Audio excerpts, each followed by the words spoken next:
Happy 4th of July and welcome to the Comic Cave. I'm Ramsey, aka Captain Away, and today I'm looking at the 2010 series Black Panther, Captain America, Flags of Our Fathers. Or maybe Captain America, Black Panther, Flags of Our Fathers? There seems to be a little lack of consensus on what comes first.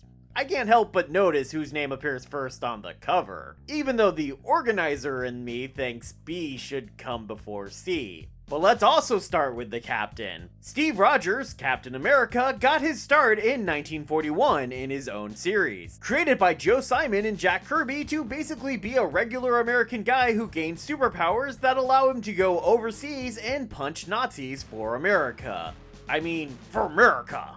Both in that original series and in later series, like the Invader series that saw him team up with Namor the Submariner and the Human Torch, Cap would be seen actively participating in World War II to rout the Krauts, so to speak. Primarily while facing off against a smattering of literal Nazi supervillains, particularly the Red Skull. T'Challa, Black Panther, on the other hand, wouldn't appear until 1966, which was still early enough to make him the first black superhero in mainstream comic books, in somebody else's book, The Fantastic Four, though still created by Jack Kirby, this time with the help of Stan Lee. BP represented an almost idyllic life for a black man as an African king of a country so far advanced of our own that it remains largely hidden from the world and even astounds and perplexes the great Fantastic Four. He would move on to star in the horribly named Jungle Action before getting his own series, but it wasn't until Marvel essentially sold the rights to the character to Event Comics, and we got Christopher Priest's distinctive Marvel Knight series, that the character truly took off. When Priest's run ended, Reginald Hudlin, director and one-time president of BET,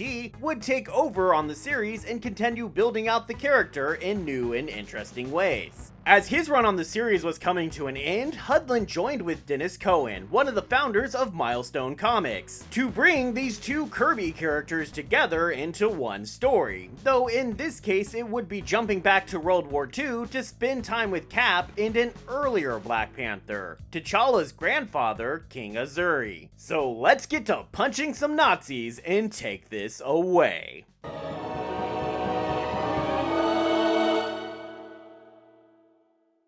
The comic opens on this full-page splash of this guy pointing a gun at us, declaring that he hates Nazis and looking pretty ready to kill some. Oh yeah, that's a pretty good way to start a comic. I mean, it isn't quite Darkseid being stabbed in the eye by Wonder Woman, but you know, it's getting there. This is Gabe Jones, member of the Howling Commandos, the elite squad of anti-Nazi soldiers led by Sergeant Nick Fury himself.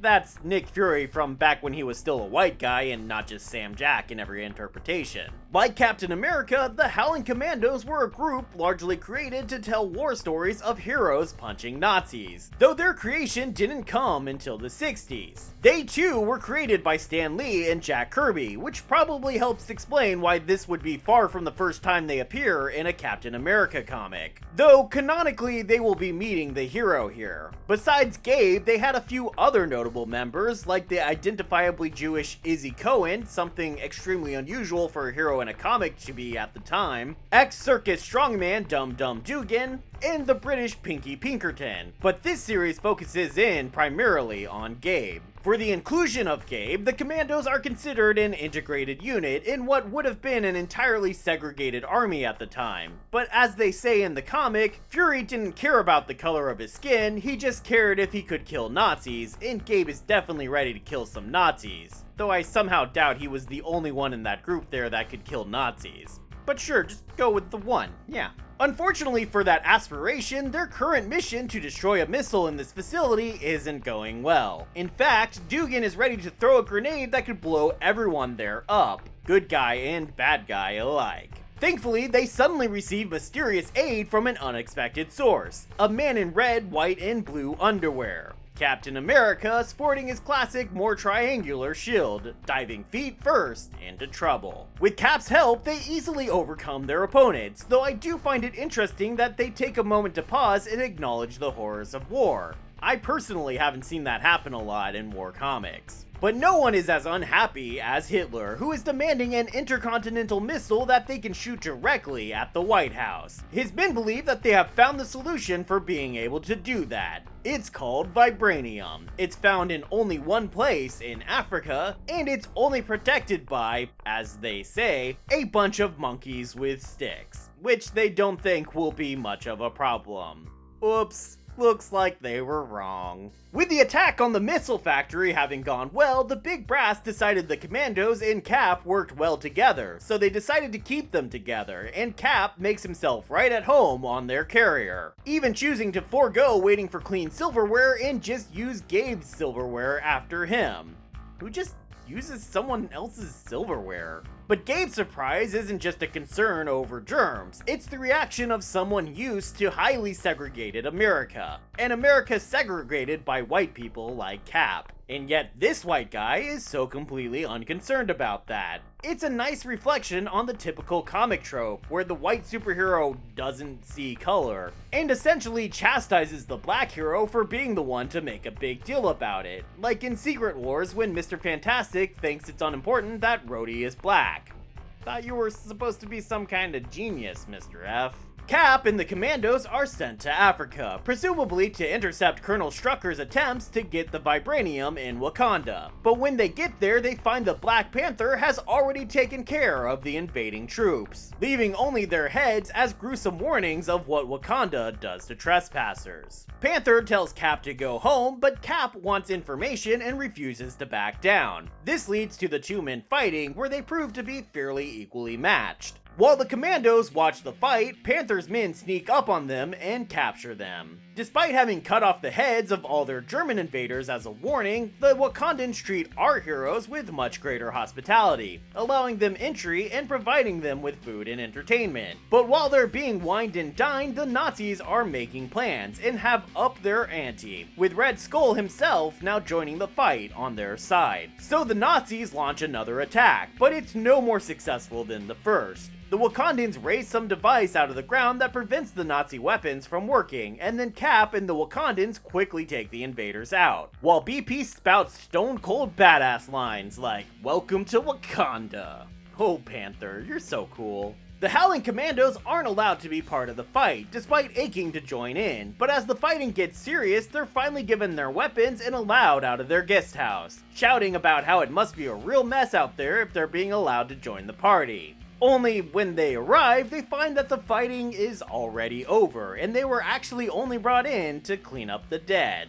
Wakandans, your sense of humor is a little sick, but I kinda like it. Seeing what their people are capable of, Captain America attempts to talk Black Panther into joining the Allies in fighting the Axis, much as Namor has apparently done, but Panther isn't for it. He likes Wakanda's isolationism because it keeps the attention off them from other countries, and because it quells desires within his own countrymen to potentially try and make them world conquerors. Also, while he can tell Captain America believes in the American ideals wholeheartedly, he's not impressed with the rest of America. In fact, he points out that blacks are such a minority in their own country as to be practically invisible, making them ideal spies for his kingdom, as we learn when he reveals that he even had one such spy in place when little Stevie Rogers got transformed into Captain America. We also spend a little time getting to meet Azuri's family, both of his sons T'Chaka and Sion, who are shown to be at odds in their belief of which one is more worthy of taking the throne.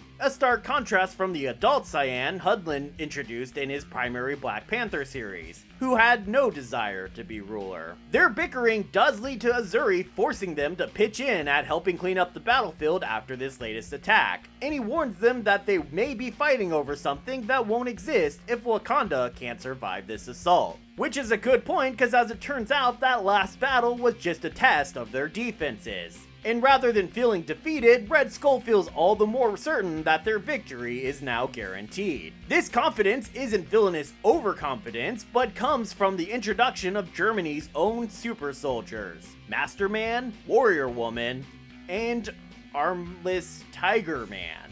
Yeah. All three of those are real characters that have existed before in Marvel continuity. I feel like there's so many jokes here to make that I don't even know where to start. I guess the main idea is just that the Nazis weren't the most clever at coming up with names for things. I don't know if that's true though. I mean, they came up with Volkswagen and Blitzkrieg. Those are pretty good names. Their appearance in this comic was foreshadowed by Hitler in the opening issue, when Strucker was complaining that even just the one American super soldier would be enough to turn the tide of the war. And Hitler enigmatically replied, "Yeah, we're working on that." Yeah, apparently they were.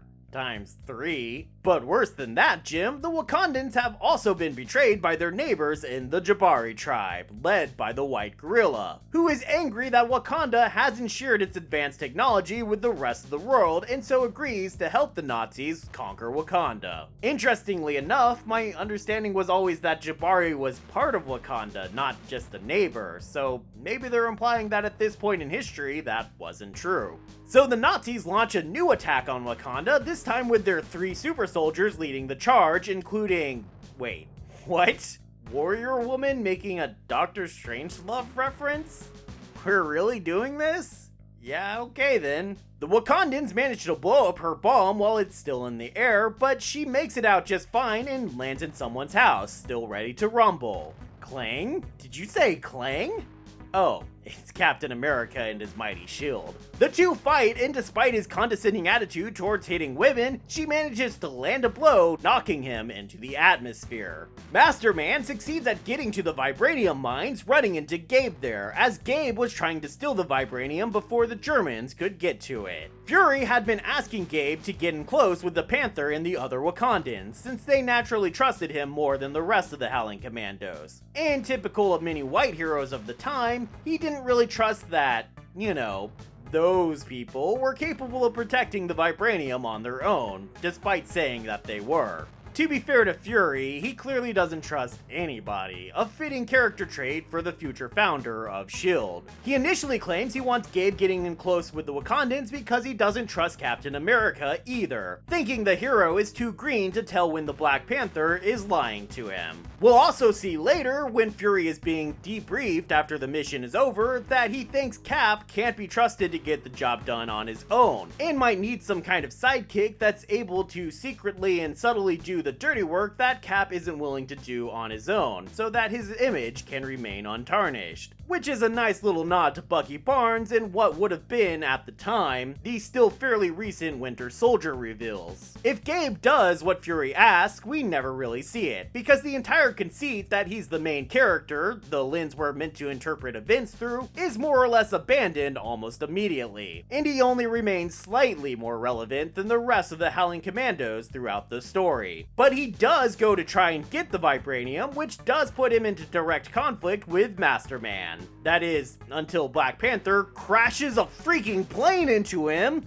Oh, Panther, you're so cool. Not that the plane is enough to take down Master Man, who apparently just punches it in the face to stop it, which more or less works. But Panther forces some kind of poison or something on both him and Warrior Woman to finally put them both down. White Gorilla and Armless Tiger Man, or ATM for short, both go to attack the royal family, but Cap shows up and manages to take out White Gorilla by letting him wear himself out punching uselessly against Cap's shield before Steve lays him low with just a couple punches. Gabe ends up being the one who deals with ATM, after he's escaped from Master Man at the mines. He does this by shooting Tiger King right in the head while he's threatening to kill a hostage, something that seems kinda irresponsible and super risky to me. I mean, he could have shot that kid. Nobody else seems to have any problems with it though, and in fact, for his heroism, Azuri even offers Gabe citizenship to Wakanda. All this was happening while the rest of the Howling Commandos were off looking for the German base camp, but all they find is Red Skull in a giant freaking robot suit.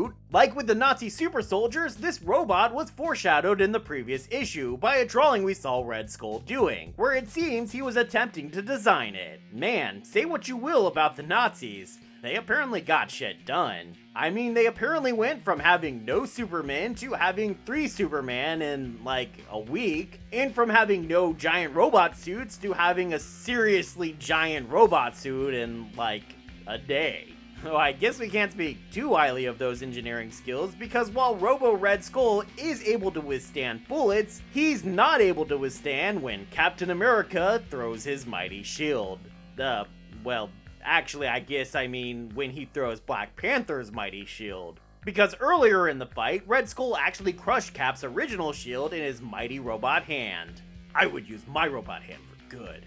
While Cap takes down Skullbot, Fury ends up fighting Strucker, though it looks like he brought a knife to a gunfight. Strucker's line about sticking German steel in Fury's eye I thought was going to lead to an origin story for Fury's eye patch, but I guess it was intended as more of just a nod. Which is probably good, because he's not supposed to lose his eye until the end of the war from a Nazi grenade. Panther convinces Strucker to stand down by making him realize that if he lets Red Skull die, then Hitler is going to be very unhappy with him.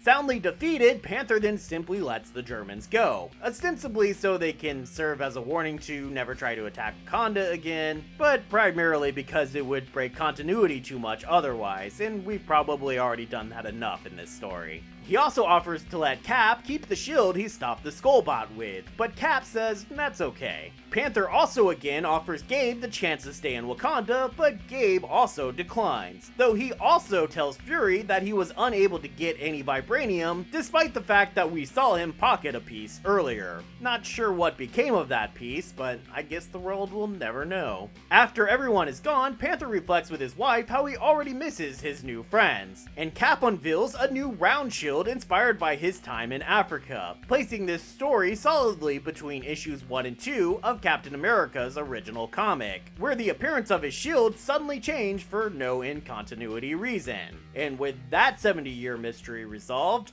all that's left is to get to the breakdown.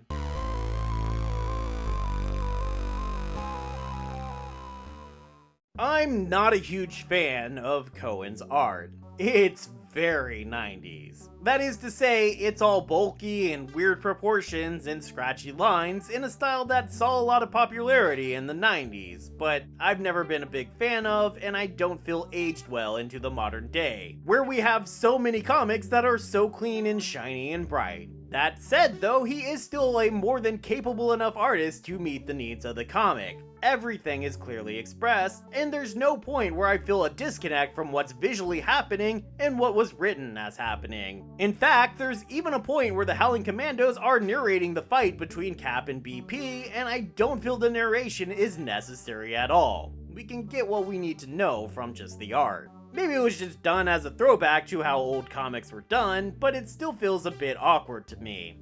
And really, that describes a lot of the dialogue in the comic as well. It certainly meets the need, it's never confusing, and occasionally I even like it, but it still feels a bit awkward at times. But really, if a bit awkward is the worst I can say about this series that is otherwise fun, interesting, and takes a nice look at race relations during the 40s, then it sounds like it's coming out ahead. So I'm giving this series a recommendation level of high.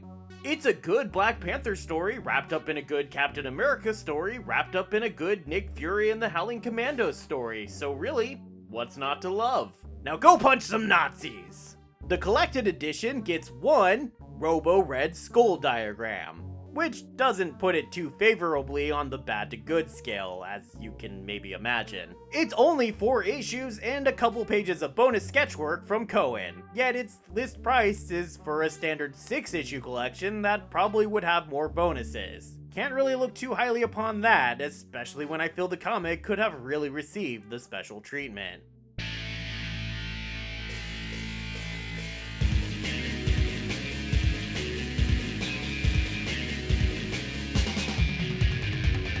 Thanks everybody for watching, and happy 4th of July weekend to those of you in the States. Hope you're getting some time off and some chance to actually spend it with people this year. Anyway, don't forget to do all the YouTube things like subscribe, comment, etc. And then be sure to be here next week for another timely video, and I hope to see you then, right here, in the Comic Cave.